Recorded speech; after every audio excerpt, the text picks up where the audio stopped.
Hey everyone, Kyle Erickson here. When we evaluate anything, one of the things that we probably do the most without even thinking about it is comparing one thing to another to get a sense of how good something is. We do this all the time because it gives us some context or a benchmark or a standard to work with, not only for trying to find the right product, but it could be for finding activities you like, people, lovers. Whatever it is, we use it to help us decide what's good versus what's bad. And I use this all the time when I buy stuff, finding what the gold standard is for something that I really want, and how much I'm willing to spend, and then how close I can get to that standard, spending the least amount or within my price range. So when we look at stuff like these headphones, for example, which are the Sony WH-1000XM3s, anyone who is familiar with tech or is searching around for a good set of wireless over-the-ear headphones will probably come across these in the XM4s as the gold standard or close to it. And this is what I used as a benchmark for what I want out of a set of new headphones, and what I ended up getting was something shockingly similar, that being the Razer Opus over-ear headphones. These models have a lot in common in a lot of important areas, but they still do have some differences. One of them being that the Razers are a lot more affordable. I started shopping for a new set of these because I've been on calls a lot more lately, and I've been just using earbuds, but I just find for long periods of time they can get a little bit uncomfortable. I don't know if anyone else has this issue, but if I leave these in my ears too long, they just get itchy or uncomfortable, and I don't know that there's really a way to get away from that for long periods of time with any earbuds in your ears. I just wanted something that was a little bit more comfortable with good sound and noise cancellation, and that I could have on most of the day. And I just like trying new headphones. I know Razer is known as a company who does do a lot more gaming accessories, especially with headphones or headsets. You're probably going to think of their gaming stuff. But they've recently made some products that are geared towards just general use or professional use. A good example being the Razer Pro Click mouse, which I also own, and I've been really happy with. And I think because I've been so impressed with that mouse, it's made me a lot more interested in Razer products, but that wasn't the deciding factor for picking up the Opus headphones. I started searching around like I usually do. If you want to see how I shop for my headphones, you can check out the last video I made that goes over that whole process. I'll link it in the description below, but these Razer headphones kept on coming up in comparisons with the top Sony models, which did grab my attention, and by all accounts the sound quality and the noise cancellation and most of the specs and features seem to mirror each other. And I just happened to pick these Razers up on sale for $140 Canadian, which is about $110 US. So it was a pretty easy choice to grab these. And my first impression when unboxing these was the branding is all really well done. They do come in a hard shell case, which is obviously a really nice to have. I don't know many pairs of headphones that are even in the conversation with other premium headphones that come with a hard shell case, so they definitely get marks for that.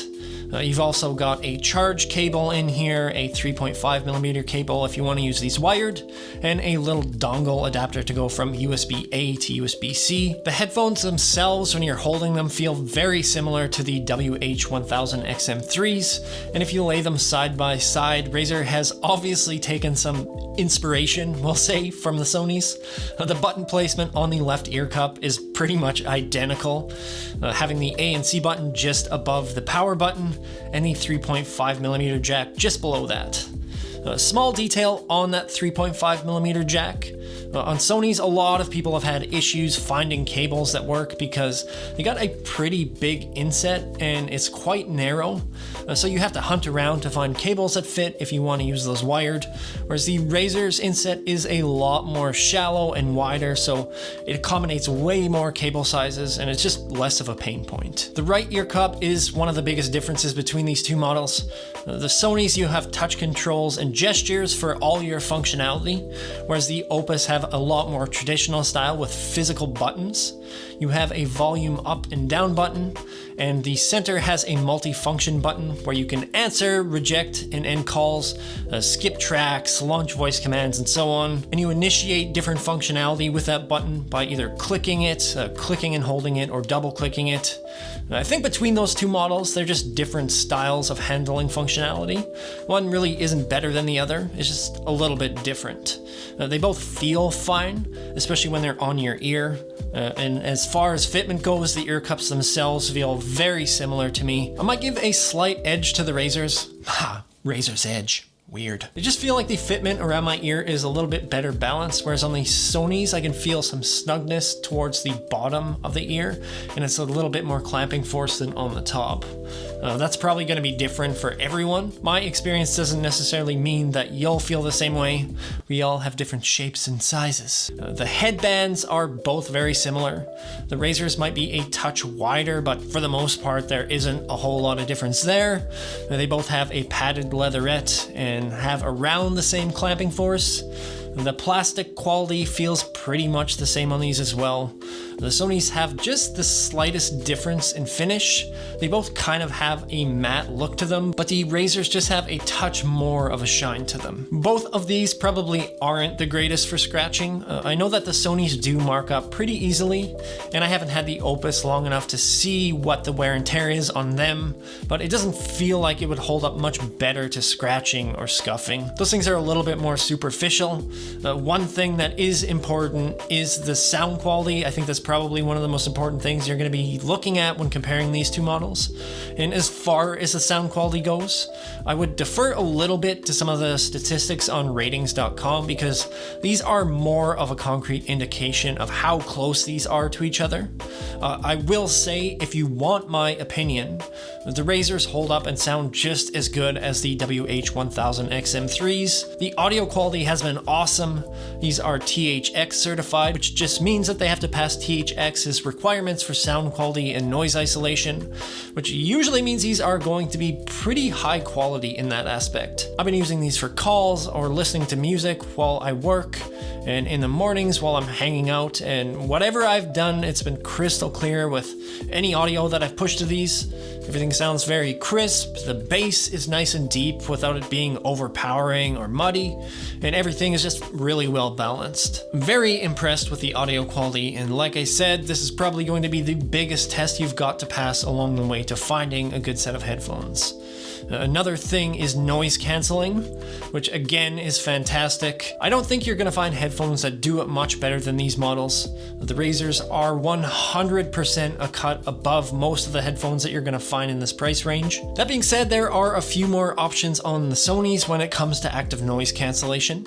Where the Razers just have an off or an on, there are a few more adjustments that you can do on a set of premium Sony headphones, and I think that's probably the biggest difference that sticks out here between these two models. When we're talking about ANC, that all ties back to the companion apps. They both have companion apps, but I will say that the Sony Headphones Connect app has a lot more options when it comes to your sound and ANC options.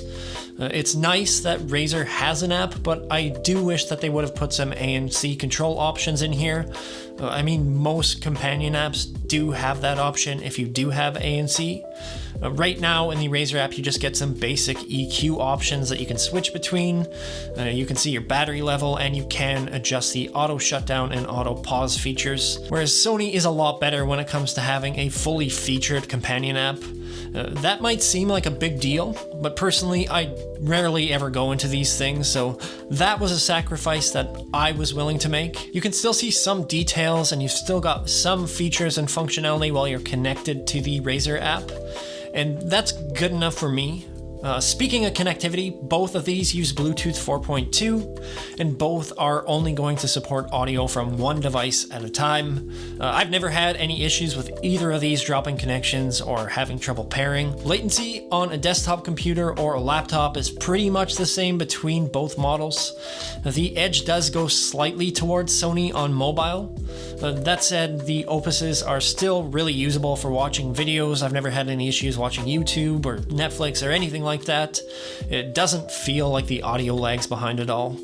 The range, on the other hand, slightly tilts towards the Razers, and I can go pretty much anywhere in my house without having these cut out. I've also been able to use the Razers for long periods of time without charging them, and the battery life is somewhere north of 30 hours, and they last about 5 hours longer so than the XM3s. But the one drawback to these is that they do take quite long to charge. I would expect a set of headphones with USB-C connection to charge pretty quick, but these take somewhere around the area of 3.5 hours to charge, whereas the Sony's charge in just over 2 hours. So it's really beneficial, say if you're running out of battery and you got to put them on a quick charge. Sony's are probably going to be better for that. There's just some slight differences there, but they both kind of balance out a little in the end. And that's kind of how most of the features go between these two models.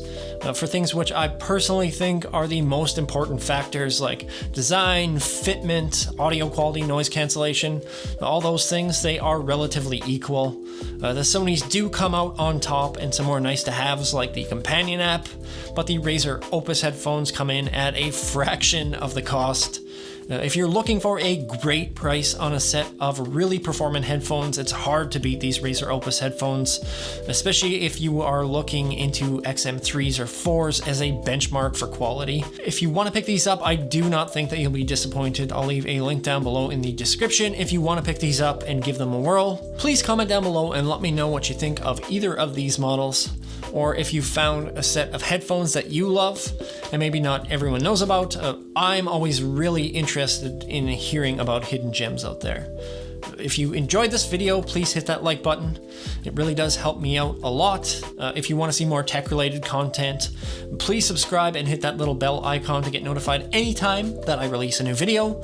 Thank you guys so much for watching, and I will see you in the next video.